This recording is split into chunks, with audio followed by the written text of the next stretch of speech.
നമ്മള് മണ്ണാർക്കാട് നമ്മുടെ ഈ വർഷത്തെ ഇപ്രാവശ്യത്തെ 2026 കേരള നിയമസഭാ ഇലക്ഷനോടനുബന്ധിച്ചിട്ടുള്ള കൊട്ടിക്കലാശം 7-ാം തീയതിയാണ് നമുക്ക് കൊട്ടിക്കലാശം, അതായത് പ്രചരണത്തിന്റെ അവസാന ദിവസം. അപ്പൊ ആയതിലേക്ക് നമ്മൾ കുറച്ച് മുന്നൊരുക്കങ്ങൾ, ഒരു ലാൻഡ് വിഷയം ഉണ്ടാവാതിരിക്കുന്നതിനും ഒരു പരസ്പര ധാരണയോടുകൂടി പോകുന്നതിനും മറ്റുമായിട്ട് നമ്മളിന്നൊരു ഓൾ പാർട്ടി മീറ്റിംഗ് കൂടിയിട്ടുണ്ട്. അവിടെ സംയുക്തമായി കുറച്ച് തീരുമാനങ്ങൾ എടുത്തിട്ടുണ്ട്. നമുക്ക് ഏറ്റവും കൂടുതൽ സമാധാനപരം നടത്തുക എന്നുള്ളതാണ് നമ്മൾ അതിന്റെ ഉദ്ദേശം. അപ്പൊ അതിലേക്ക് ഈ കൊട്ടിക്കലാശത്തിനോടനുബന്ധിച്ചിട്ട് നമ്മൾ മണ്ണാർക്കാട് മണ്ഡലത്തിലെ കൊട്ടിക്കലാശത്തിന് വേണ്ടിയിട്ട് നമ്മൾ ഓരോ പാർട്ടിക്കും പ്രത്യേകമായി കൊട്ടിക്കലാശത്തിന്റെ സ്ഥലങ്ങൾ നിശ്ചയിച്ചു കൊടുത്തിട്ടുണ്ട്. പ്രധാനമായിട്ട് നമ്മളിപ്പം സ്ഥലങ്ങൾ നിശ്ചയിച്ചു കൊടുത്തതിൽ യു ഡി എഫിന് കൊടുത്തിരിക്കുന്നത് നമ്മൾ അവിടെ ഇമേജ് എന്നുള്ള ഒരു സ്ഥാപനമുണ്ട്, ഒരു പമ്പിന്റെ അവിടെ ഇമേജ് അവിടെ ഒരു പമ്പുണ്ട്. അവിടെ മുതൽ PWD ഓഫീസിന് മുന്നിലുള്ള മറ്റൊരു പെട്രോൾ പമ്പുണ്ട്. അത്രയും ഭാഗമാണ് നമ്മൾ UDF കൊടുക്കുന്നത്, UDSF ലീഗും മറ്റു കാര്യങ്ങൾ. അവർ അതിനുള്ളിലാണ് അവരുടെ പ്രകടനങ്ങൾ, അതായത് ആഹ്ലാദ പ്രകടനം നടത്തേണ്ടത്. നമ്മൾ റോഡിന്റെ ഒൺ സൈഡ് മാത്രമാണ് അനുവദിച്ചിട്ടുള്ളത്. ഒരു സൈഡ് ഇവിടെ വാഹനങ്ങൾ പരമാവധി കടത്തിവിടാൻ ശ്രമിക്കും. പിന്നെ രണ്ടാമത് കൊടുത്തിരിക്കുന്നത് LDF കൊടുത്തിരിക്കുന്നത് CPM ഓഫീസ്, നമ്മുടെ പാർട്ടി ഓഫീസ് ഇവിടെയുണ്ട്. ആ പാർട്ടി ഓഫീസ് മുതൽ ബസ് സ്റ്റാൻഡ് വരെയാണ് നമ്മൾ LDF വേണ്ടിയിട്ട് അനുവദിച്ചിരിക്കുന്നത്. അത് കഴിഞ്ഞ് BJP കൊടുത്തിരിക്കുന്ന നമ്മളെ സ്റ്റേഷന്റെ ഫ്രണ്ടിൽ തന്നെ കാണുന്ന BJPയുടെ ഓഫീസുണ്ട്. BJPയുടെ ഓഫീസ് മുതൽ ആൽത്തറ ജംഗ്ഷൻ വരെയാണ് നമ്മൾ BJPക്ക് വേണ്ടിയിട്ട് കൊട്ടിക്കലാശത്തിന് വേണ്ടി അനുവദിച്ചിട്ടുള്ളത്. പിന്നെ SDPIക്ക് നമ്മൾ പമ്പ്, നമ്മുടെ നെല്ലിപ്പുഴ ഭാഗത്ത് അവിടെ പമ്പുണ്ട്, അവിടെ മുതൽ നെല്ലിപ്പുഴ വരെയുള്ള ഭാഗങ്ങൾ SDPIക്ക് വേണ്ടിയിട്ട് നമ്മൾ അനുവദിച്ചു കൊടുത്തിട്ടുണ്ട്.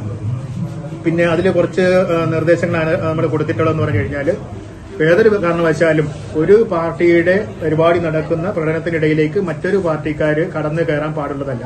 പിന്നെ അതിൽ ചെറിയൊരു നമ്മൾ വൈരുദ്ധ്യമുള്ളതെന്ന് പറഞ്ഞു കഴിഞ്ഞാൽ, നമ്മൾ 4:30 മുതൽ കൃത്യം 6 മണി വരെയാണ്, അറിയാമല്ലോ, നമ്മൾ സമാപിക്കേണ്ടത് കൃത്യം 6 മണിക്കാണ് സമാപിക്കേണ്ടത്. 4:30 ഇവിടെ ടൗണിലേക്ക് എത്തിയാൽ മതി എന്നാണ് പറഞ്ഞിരിക്കുന്നത്.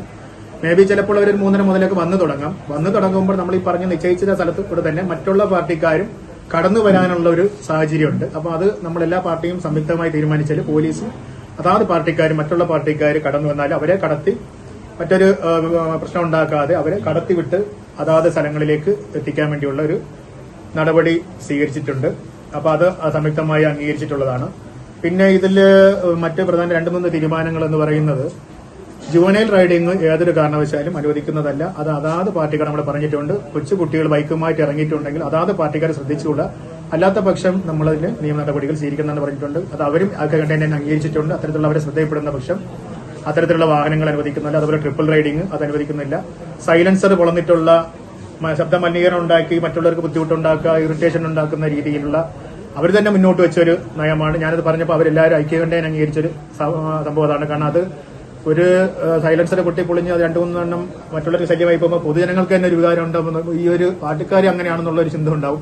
അത് അവർക്കും ഉള്ളതുകൊണ്ട് തന്നെ അവർ തന്നെ മുന്നോട്ട് വെച്ചതാണ് അത്തരത്തിലുള്ള വാഹനങ്ങൾ അനുവദിക്കില്ല. അപ്പൊ അങ്ങനെ കണ്ടാൽ നമുക്ക് അതിന്റെ ഇടയിൽ കയറി നമുക്കൊരു കാര്യം ചെയ്യൽ ബുദ്ധിമുട്ടായിരിക്കും. എന്നിരുന്നാലും അത്തരത്തിലുള്ള വാഹനങ്ങളുടെ നമ്പർ ഡീറ്റെയിൽസ് എടുത്തിട്ട് അത് നിയമ നടപടികൾ സ്വീകരിക്കും എന്നുള്ള വെച്ചിട്ടുണ്ട്. അത് അതൊക്കെ കണ്ട് തന്നെ അംഗീകരിച്ചതാണ്. CCN മണ്ണാർക്കാട്.